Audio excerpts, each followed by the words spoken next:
What's up, nerds? A bunch of you said I turned a perfectly good tractor into a piece of junk. I'm hoping that in this video I can prove to you that it is in fact not a useless piece of junk.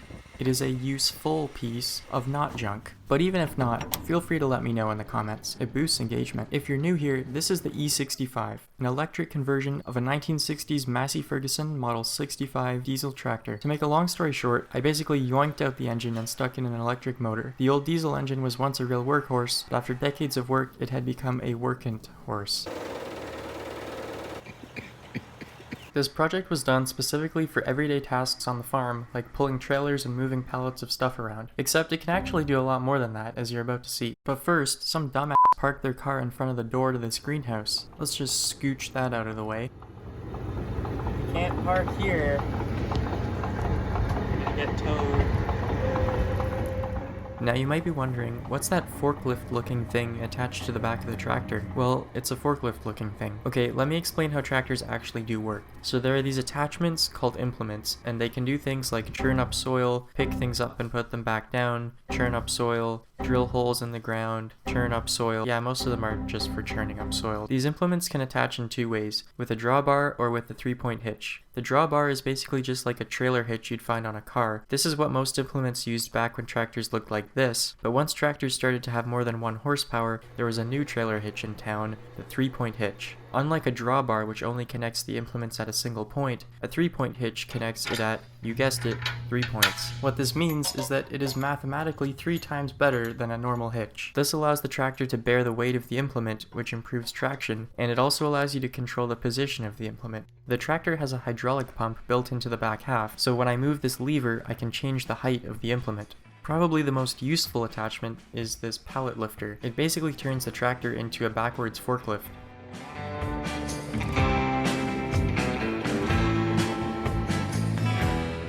In addition to compact sedans, the tractor can also lift pallets of dead tree carcasses.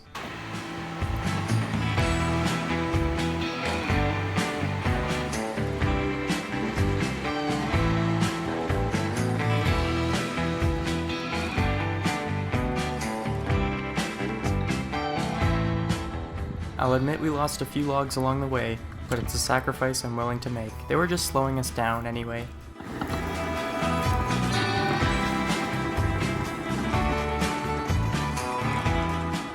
I also used it to move this suspicious package into my trailer. Leave a comment if you think you know what this thing is.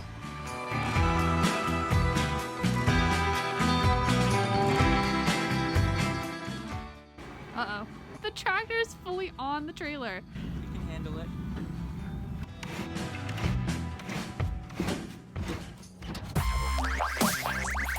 The conventional way to move straw bales around is with one of these straw bale stabber thingies. Don't forget the commenters. Lift with your knees. It doesn't work.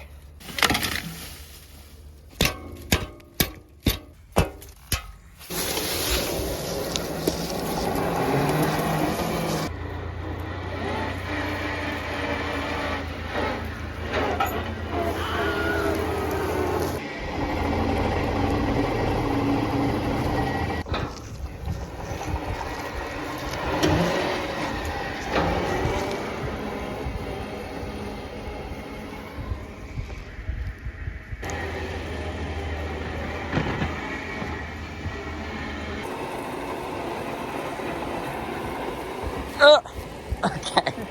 Slow down. Parking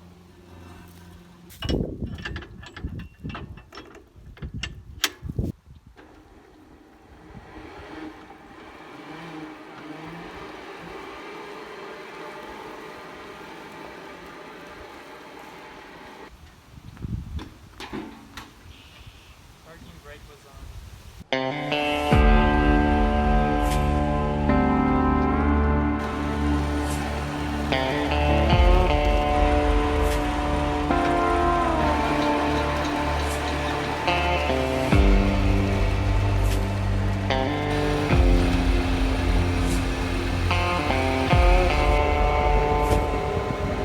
Big downhill.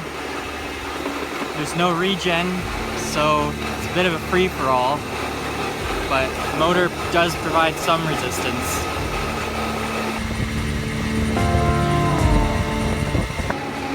pretty big hill now we're going up.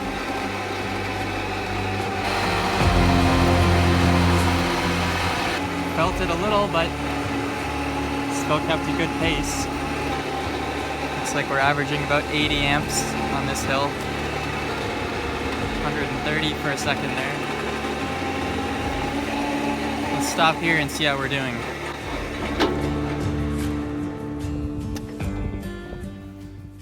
Well, we haven't lost any of our load.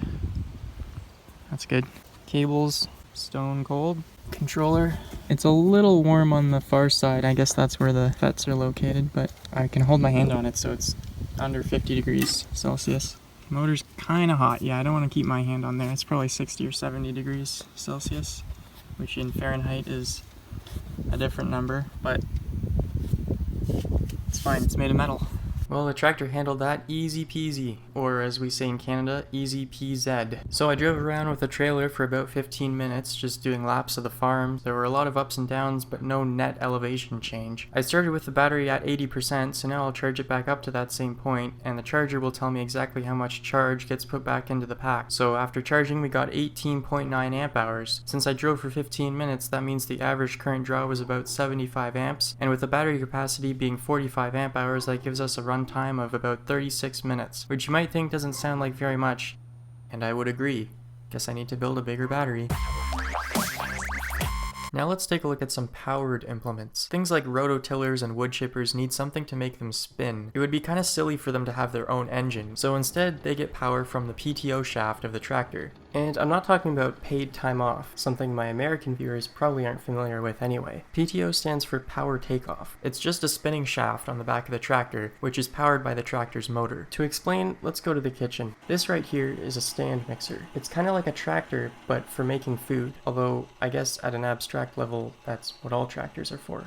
Okay, you should know what a stand mixer is. Its primary job is to mix things, but it's also got a big beefy motor, and there are a lot of other kitchen gadgets that need motors. So what if we could just hook up those kitchen gadgets to this motor instead of having a separate motor in every kitchen device? Well, thanks to this little square shaft, you can. I don't actually have any of those, but they exist. Like this one, which extrudes pasta dough between two rollers, or this one, which turns cucumbers into springs. Not sure why you would want that. Anyway, tractors can do the same thing, not turning cucumbers into springs necessarily, but powering attachments from the tractor's motor. The shaft on the back can be enabled to spin whenever the motor spins or whenever the wheels spin, and if you connect this shaft to your implement, now the implement has rotational motion. This can be used to power something like a rototiller, a lawnmower, a wood chipper, or even a generator, although hooking up a generator to an electric tractor would be kind of counterproductive. Look at the dirt floor of this greenhouse. You can't plant anything in this. It's way too compacted. That's where the rototiller comes into play. It's basically a bunch of spinning blades of death that the tractor drags through the dirt, churning it all up. And because it's electric, you can drive it all day in an enclosed space like this and not be breathing in cancer gases.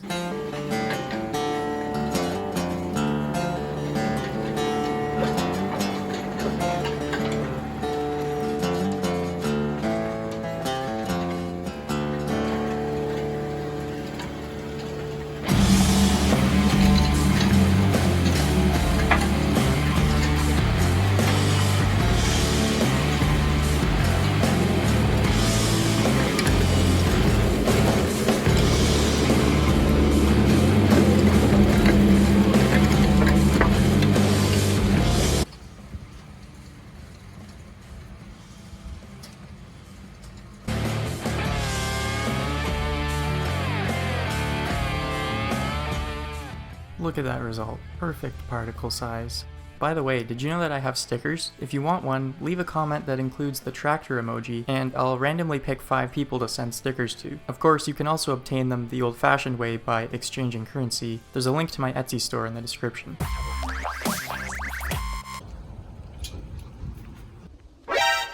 Got another fun toy, perfect for converting big pieces of wood into a whole bunch of tiny pieces of wood.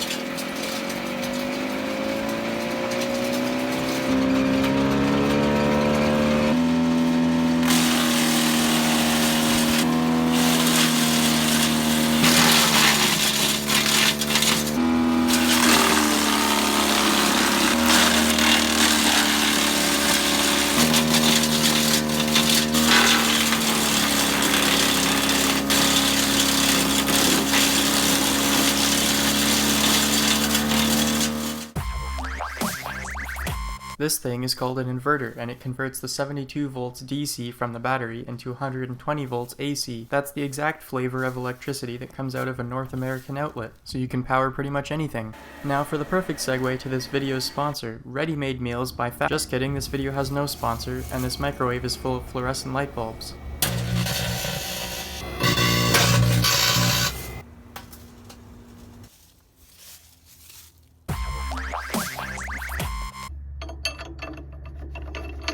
People will yell at us if we tow from the ball, so we'll tow from here.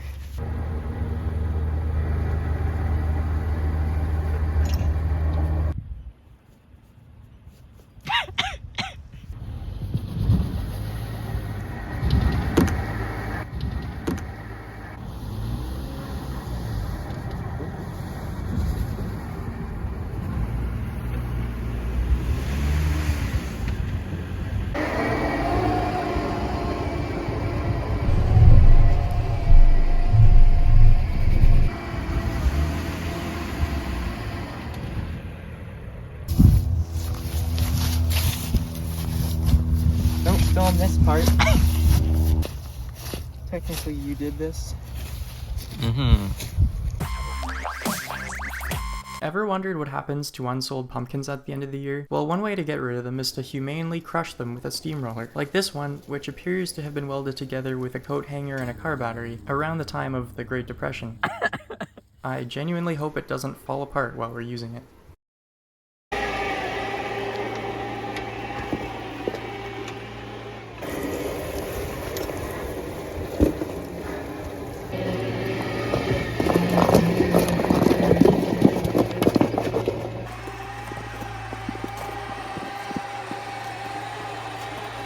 Time to conduct the world's first pumpkin durability test. %100% durability.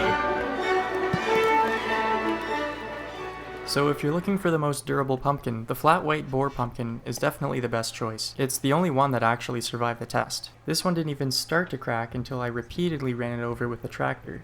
See, these videos are educational.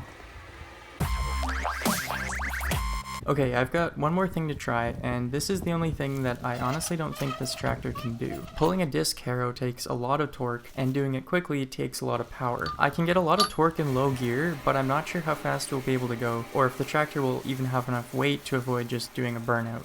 I'm going to start with the tractor in low range, first gear. That's the slowest speed, but it will give me the maximum torque. I feel like now is a good time to remind you that we're already well beyond what this EV conversion was intended for. I'm just doing this test out of curiosity. Having said that, I can't take any chances, so...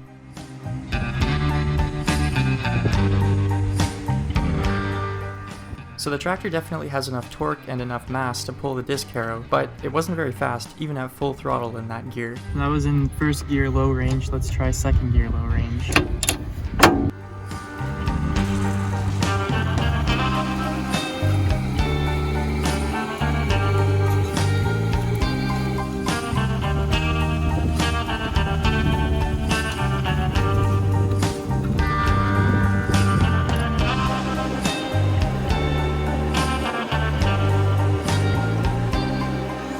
The tractor doesn't have a lot of mass on the front wheels, which can make it difficult to steer. See, if I really turn the steering wheel hard, the tractor just goes in a straight line and the front wheels just kind of skid along the dirt. That's why tractors often have separate brake pedals for the left wheel and the right wheel. See, if I press only the right brake pedal, the tractor does a much better job of turning to the right.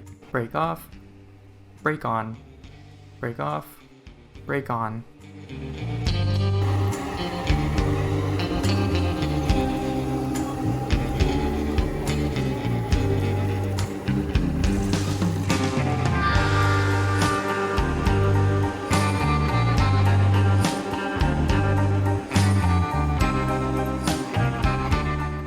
Well, that was certainly a harrowing experience. So the current consumption peaked at 60 amps in first gear and about 110 amps in second gear. I found that to be an interesting experiment, though I will admit this is not the right tractor for this job.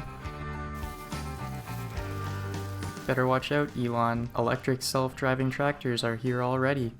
If you liked this project, remember to subscribe and click the severed hand. I've got more projects coming, including but not limited to another EV conversion. Thank you for watching, and thank you to my patrons. All patrons get early access to my videos and a behind-the-scenes look as I work on these projects. You know, the stuff that's not good enough to be free. I also just send out a batch of stickers to my top-tier patrons, which you can also buy on my Etsy store. The stickers, that is, not the patrons.